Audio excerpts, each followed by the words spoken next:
I discovered my wife's affair when the police called to inquire about her partner. I was at work when my phone rang, and the last thing I expected was a call from the police. They asked me to come down to the station immediately. No explanation, no details, just a stern request. My heart dropped. I asked if something had happened to my wife or son, but all they told me was to get there as soon as possible. My mind raced the whole drive over, thinking of every possible worst-case scenario. When I arrived, they took me to a small, cold room with a table and chairs. A couple of officers came in and asked me my name, which I gave, and then they started asking questions about some guy my wife worked with. I barely knew the guy. The last time I had seen him was back in December 2019 at her company's Christmas party. The way they kept questioning me made no sense. How long have you known? When did you first find out? Find out what? I was completely lost. Over and over again, I kept asking what they were talking about, but they just kept pressing me like I was supposed to know something. This went on for nearly 2 hours. They would leave the room for a while, come back, and start the same questions all over again, like some bad detective show. Then, one of them handed me a tablet. What I saw on that screen changed everything. It was a video of my wife, naked, in bed with that guy from her office. The next few minutes were a blur. I remember my own voice screaming, "What the hell is this?" over and over again. I had a full-blown panic attack, right there in the middle of the police station. A paramedic was called in to check me out, and my blood pressure was through the roof. He told me I needed to go to the hospital. I refused. I needed to find my wife. I needed to find my son. Once I was able to calm down, the officers told me that the guy in the video, my wife's affair partner, was found that morning in his driveway. He had been beaten, assaulted, and set on fire. Somehow, he was still alive, but barely. The police were not sure if he was going to make it. His wife had given the police access to his phone and computer, and that was how they had found the video of my wife. They asked me where I had been that morning, and I told them at the gym, then at work. I worked about 10 minutes from my gym. They seemed satisfied with my answer but warned me that I might not want to go home. They did not know if my wife's involvement with this man had anything to do with the attack, and they could not guarantee my safety. I did not care about myself, I only cared about my son. I rushed home as fast as I could. My son had been staying with our neighbors, so I picked him up, grabbed some clothes and his school laptop, took my gun, and drove straight to my parents' house, which was about 45 minutes away. I kept calling my wife, but her phone went straight to voicemail. Eventually, I called the officer who had given me his card, and he told me that she was at the hospital with the man she had been cheating on me with. That was it. That was the moment everything inside me shut down. Now, I am lying in bed with my son on one side of me and my gun on the other. My father is in the living room, asleep in his chair, a shotgun across his lap. I have not slept in over 30 hours. I do not even know where to begin. My whole life has been ripped apart in less than a day. If anyone out there has any advice, I could use it. Right now, I am just trying to breathe. Edit, just got off the phone with my in-laws. My wife has checked herself into a psychiatric ward. She had been tormenting our son behind my back, and I had been completely blind to it. That truth hit me harder than the video. The thought of him suffering in silence while I believed everything was fine, it crushed me. I told my lawyer everything my son had said. Between that, her mental state, and her voluntary commitment to a psychiatric facility, he moved fast to secure an emergency custody order. I also reached out to my son's school for therapy resources, and he was set to start sessions after the first of the year. At that moment, I felt like the worst father in existence. How had I missed this? How had I not seen the signs? A couple of days later, her parents reached out, asking if they could come see us. I was still staying at my parents' house, and I told them they could come, but she was not allowed anywhere near me or my son. They agreed. When they arrived, they looked devastated. Her mother could not stop crying, and her father kept shaking his head, calling her that girl instead of her name. They told me they had suspected something was wrong with her for a while, but they had no idea how bad it had gotten. We sat together, talked, and cried. By the time they left, I reassured them they would always be a part of our lives, no matter how the divorce played out. But after what my son told me, their visit was one of the hardest things I have ever been through. Meanwhile, my lawyers had been digging into her affair partner. Turns out, the man she had been sleeping with had a rap sheet so long that when my lawyer printed it out, the printer ran nonstop for 5 minutes. The guy was currently on parole for serious offenses and had past ties to gangs. He was still clinging to life in the hospital, but nobody knew if he would survive. One of the investigators on my legal team spoke with a coworker who had driven my wife to the hospital. They revealed that my wife's affair had been an open secret at her office. My lawyers believe that is how the police identified her in the video so quickly people at her job already knew. There were even photos from last year's company Christmas party, and in several of them, my wife and I were standing together. That was likely how they confirmed my identity. At this point, I was emotionally numb. My life felt like a surreal nightmare, as if it were happening to someone else. The heartbreak, the betrayal, it all blurred together. I kept asking myself, how long does this feeling last? How do I pull myself out of this emotional fog? Update: I am still struggling to wrap my head around all of this. The police calling me in for questioning about my wife's affair was already a nightmare, but then finding out how much worse it really was, it is overwhelming. First, my son is doing better. His therapy started in early January, and I can already see a difference. I asked him if he was okay with me talking to his therapist, and he said yes, so I have had a few conversations with her about everything. She confirmed what my son had told me: his mother had been verbally and emotionally abusing him whenever they were alone. He was not allowed to make noise, not allowed to bother her. If I was out of town, she would leave him alone for hours, sometimes overnight. And worst of all, she had been threatening him, saying if he ever told me, she would take him away and he would never see me again. Hearing that broke me all over again. The therapist explained that this had left my son feeling powerless and dependent at an age when he should be gaining confidence and self-reliance. So, I took action. I bought him his own phone and made sure he memorized important phone numbers and addresses. I have been teaching him how to recognize street names and how to ask for help if he ever feels unsafe. We have role-played different situations: how to talk to strangers if he is in trouble, how to clearly explain if he needs help. It might sound silly, but my son is naturally shy and introverted. He is not the type to speak up unless he feels completely safe. Even though we have only been doing this for a few weeks, I can already see his confidence growing. His safety and well-being are my top priorities now. As for me, I started therapy at the same time as my son. I do not see my therapist as often as he does, but just having someone to talk to has helped. The numbness is gone, but it has been replaced by a constant burning anger. It sits in my chest like a fire that will not go out.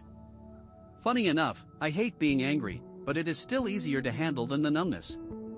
My therapist told me it is part of the grieving process. The important thing is not how I feel, it is what I do with those emotions. The legal battle, though? That has been the scariest part of all of this. My lawyer moved quickly and secured me temporary full custody of my son. He also insisted that we ask for child support, something I did not care about, but he said it was necessary. The order of protection for myself and my son was extended, and when the hearing for it was scheduled, neither my wife nor her lawyer even bothered to show up. The judge asked if I would allow supervised visitation. I had been prepared to agree to it, but my son absolutely refused. My lawyer had advised me to bring him to court that day, and I am glad I did. The judge asked if my son would speak with him privately, and he agreed. They took him back with a stenographer and a child welfare officer, and after about 10 minutes, the judge returned and ruled in my favor. The temporary custody order was granted, and he also ordered continued therapy and a psychological evaluation for my son. Thankfully, the therapist he was already seeing was approved by the court, which meant we did not have to bring in someone new. My lawyer said this was a good thing, it meant his therapist could provide a direct recommendation regarding custody. But I am still terrified. I cannot shake the fear that she might still get some custody rights despite everything she has done. As for the man she was sleeping with, I do not know much more. From what my lawyers have gathered, he is still in the hospital, but I have not heard anything from the police since my first interview. And my wife? I had not seen her at all since the day I was taken in for questioning until last Thursday. She has tried calling me a few times, but I have not answered. The one time she called from a different number, I picked up, but as soon as I recognized her voice, I hung up. I have nothing to say to her. Her lawyer requested a preliminary hearing for court-appointed mediation. When I saw her in person, I barely recognized her. Even with her mask on, she looked bad. She had always been an attractive, athletic woman. On our wedding day, she looked like a model. But now? She had lost so much weight that she looked frail, almost sick. She would not even look at me. She kept her head down the entire meeting. And then, her lawyer had the audacity to make demands. They wanted visitation rights during the divorce proceedings. They wanted shared custody after the divorce. They wanted us to drop the protective orders. And the most ridiculous part? She wanted us to keep living together until the divorce was final. That was when my head started pounding. The sheer insult of it all, after everything, she wanted to keep living in the same house? But all of that was worth it for one moment. Her lawyer asked how we planned to divide our assets. My lawyer gave him a look of pure amusement before saying, "What division of assets? Read the prenuptial agreement." The way her lawyer's face dropped was priceless. She had not told him about the prenup. My uncle, who passed away a few years back, was the founding partner of the law firm representing me now. He was the one who wrote our prenuptial agreement, and, being the meticulous man he was, he even made sure my wife had her own attorney review it before we got married. He did not leave room for misunderstandings. According to my lawyer, it is one of the most solid and well-crafted prenuptial agreements he has ever seen. My uncle insisted that we never mix finances, and I had followed that advice to the letter. The house we lived in? A gift from my uncle before the marriage, meaning it was mine alone. Every bill, utilities, insurance, mortgage, was in my name only. All vehicles were registered to whoever paid for them. Mine was in my name, hers in hers. We never co-signed for each other's debt. The only shared account we had was a savings account meant for home maintenance and emergencies. It had around $8,000 in it until she emptied it. There was less than $300 left. And then there was the clause, the one that mattered most right now. If either of us was caught cheating or admitted to an affair, they forfeited any claim to spousal support. No arguments, no loopholes. Trying to break this prenup, my lawyer assured me, would be damn near impossible. But what her lawyer asked for next left me stunned. He requested that we put the divorce proceedings on hold for 6 months while she attended an inpatient rehab program for substance abuse. I had seen a few comments from people speculating that she might have an addiction, but I never took it seriously. I just could not wrap my head around the idea. I told my lawyer we would think about it and get back to them. As the meeting was wrapping up, for the first time since this whole mess started, my wife spoke. Her voice was small, weak, nothing like the woman I had once known. She asked if I would read a letter she had written for me. My lawyer shot me a look that said be careful, but after a few seconds of hesitation, I took it. Later that night, when I finally sat down to read it, I immediately regretted it. It was every cheater's greatest hits. I love you. I love our family. I know I hurt you and our son. I hate myself for it. I want us back. But then, she finally gave an explanation, one that I never saw coming. She wrote that about 2 years ago, after a major surgery, she started abusing her pain medication. At first, she was just taking a little extra to manage discomfort, but soon she needed it just to feel normal. When her prescriptions ran out, she started buying them off people at work, including her affair partner. And when she ran out of money, she started sleeping with him as payment. She swore he meant nothing to her, that it was never about love or even lust, just the drugs. She hid it from me because she knew I would make her stop, and by then, she felt like she could not live without them. She said she hated herself for what she had done to me and to our son, and she wanted to get better. She begged me to give her a chance to prove that she wanted to fix things. I put the letter down, sat there in silence, and felt absolutely nothing. Let me be clear. I will never get back with my wife. The moment she cheated on me and traumatized our son, our marriage was dead. But damn. How did I not see this? How did I not notice what was happening right in front of me? I feel like the biggest fool to ever walk this earth. And now, I am stuck questioning everything. Am I just throwing her away like garbage, or am I right to feel betrayed? I resent her. I feel nothing but anger when I think of her. But, is this how you treat someone battling addiction? More information. Here is what I do know: she does not get the benefit of the doubt anymore. I cannot risk my son's well-being for her, not after what she has done to him. She has to do this on her own. After reading through so many comments and messages, I have started wondering, was this letter even real? Did she actually want help, or was this just another excuse to keep spiraling, to keep avoiding consequences? Someone told me that not showing compassion is not the same as being cruel. I am trying to internalize that.